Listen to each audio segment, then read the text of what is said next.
What's up, y'all? It's your boy Steph, back with another reaction. This time we have Nightmare Files. 4 true scary horror stories that will make you lock your doors. Uploaded November 24th, 2018. Down in the description will be a link to Nightmare Files channel, along with the link to this original video so you guys can go see it for yourselves without my commentary. Without further ado, let's get into it.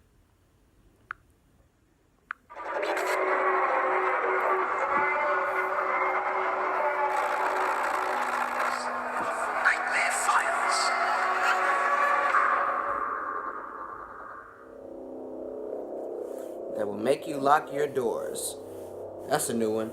I mean, hell, I do that anyway, but a lot of people don't. They just have that much trust in society they can leave their personal belongings unlocked. Bullshit. When I was 11 years old, I spent the night hanging out with my closest friend at the time. I left around 7 o'clock. He was about 15 to 20 minute walk away from my house. It was the month of December, so it was icy and dark outside. While I was walking down the long sidewalk, I had to make a turn halfway. Across the turn down the sidewalk, I noticed a man way further down. He was alone at the moment. 10 seconds later, a 4-door car drove up to him. It was a long street till my turn, so I watched him talk to whoever it was in the car. It sped off, and he just stopped. Watching me as I walked. As I kept walking, Watch him. all I heard was, "Hey you, come here, Run. stop, hey you." So I freaked out. I started walking faster and then noticed he started running toward me. I started running for my life. Since the ground was covered in snow and ice, all I literally thought was, "Please, God, don't let me slip." Right. I was crying, and I was running. He caught up extremely fast. I kept looking back and noticed the car slowly driving behind him. As I ran, I felt his arm reach out and try to grab the hood of my sweatshirt. By God's grace, his hand slipped, and I ran a block trying to find a house with the lights on. I finally found one and banged at the door, almost ready to break it down. This older couple finally answered, and I ran inside explaining what happened. The husband then went outside to try to find him. When he went out, he saw the man standing at the end of the street staring at him. Then he ran off. My mom called the police and pulled me out of school for 4 days afterward. And this guy was never found. For a while after, I would buy flowers and a card and leave it on the couple's step, thanking them for saving my life. God only knows what would have happened if he got me and dragged me to the car. Sounds like either rape or human trafficking. But what do you mean you just started walking faster when he started coming after you? You should have started running right then and there. One day, I got a call from a few friends of mine about going to the mall. It was a stressful week at work, so I thought some retail therapy would definitely help. We ended up shopping for a few hours, so we decided that hitting the food court would be the spot. I gave the girls my order, and I told them I would come back and find them as I needed them after I used the restroom. The restrooms are at the end of the large and wide corridor. They were your typical mall type with lots of stalls. Anyway, so I sat down to use the bathroom, and I could see from the gap on the floor between the wall of the stall and the floor, lots of movement from someone's shadow. I wasn't sure if they were getting changed or not, so I didn't pay attention at first. But it felt like the shadow was coming from above at some points. You know, as if the light above was being obstructed by something. After maybe the 3rd time, I decided to look up and I could see a phone and parts of a guy's arm leaning over. Someone was taking photos of me. I instantly shouted out, "What are you doing, you pervert?" And in a moment of sheer shock and disbelief, this all very quickly turned into fear as I got up and leaped out of the stall and was greeted by an empty bathroom.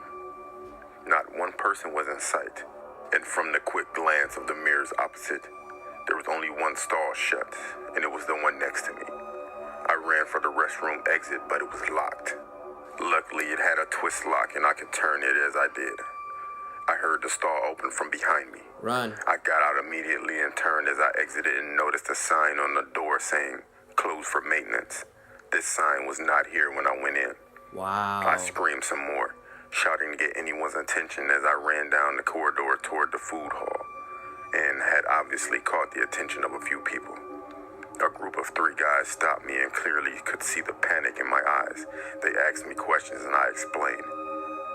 2 guys ran toward the ladies' restroom and one to find security.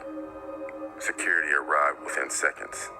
After a while, a rather large crowd had gathered due to the commotion, and although I was in the comfort of my friends, security, and now the police, I'd never felt so alone.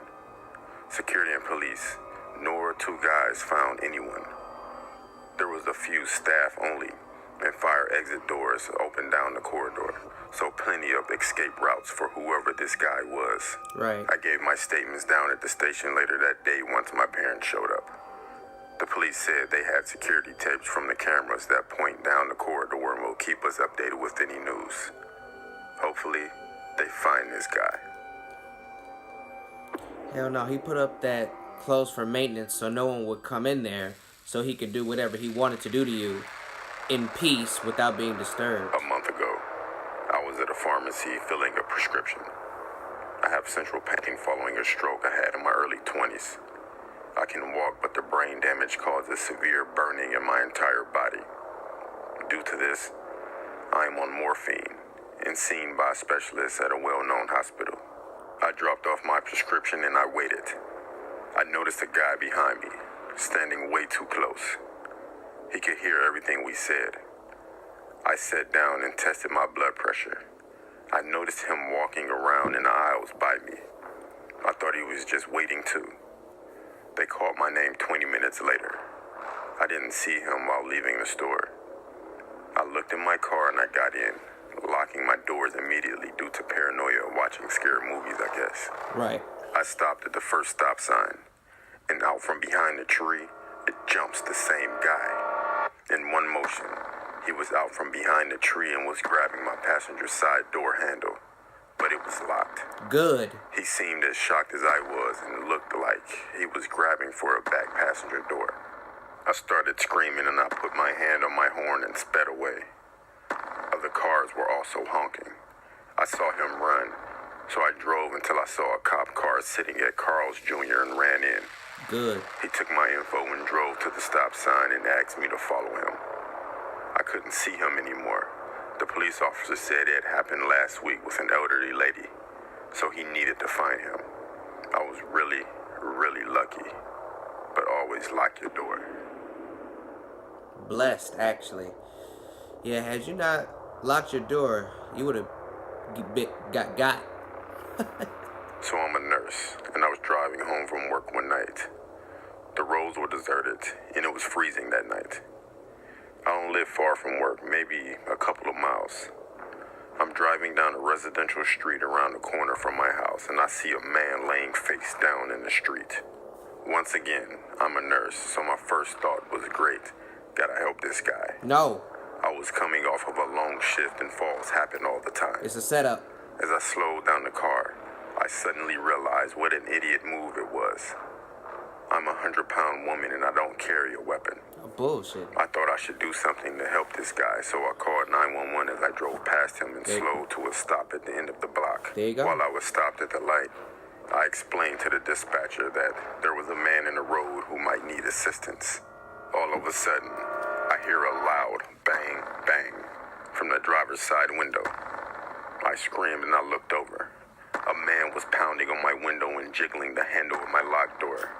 I looked in the rearview mirror and saw that there was no man laying in the street anymore. See? Still on the phone with 911, I screamed, "I'm so scared," to the dispatcher and floored it through the red light. I quickly told him what had happened, and even though I was right by my house, he told me to keep driving. Right, don't go to your After house. a few minutes, I had calmed down and he told me to loop back around. I pulled over down the road from my house and I stayed in the car. I didn't see the man anywhere, so I got off the phone with the dispatcher, who told me he was sending a police car to cruise the area. As I gather up my things, I do a final scan of the area, and I see the man. He is walking with 2 other men. I hunched way down in my car until they were further down the road, then bolted into my house. don't know if he had ill intent, but it freaks me the hell out that he wasn't alone. Of course Just not. always lock your doors. What do you mean you don't know if he had ill intent? Bitch, really?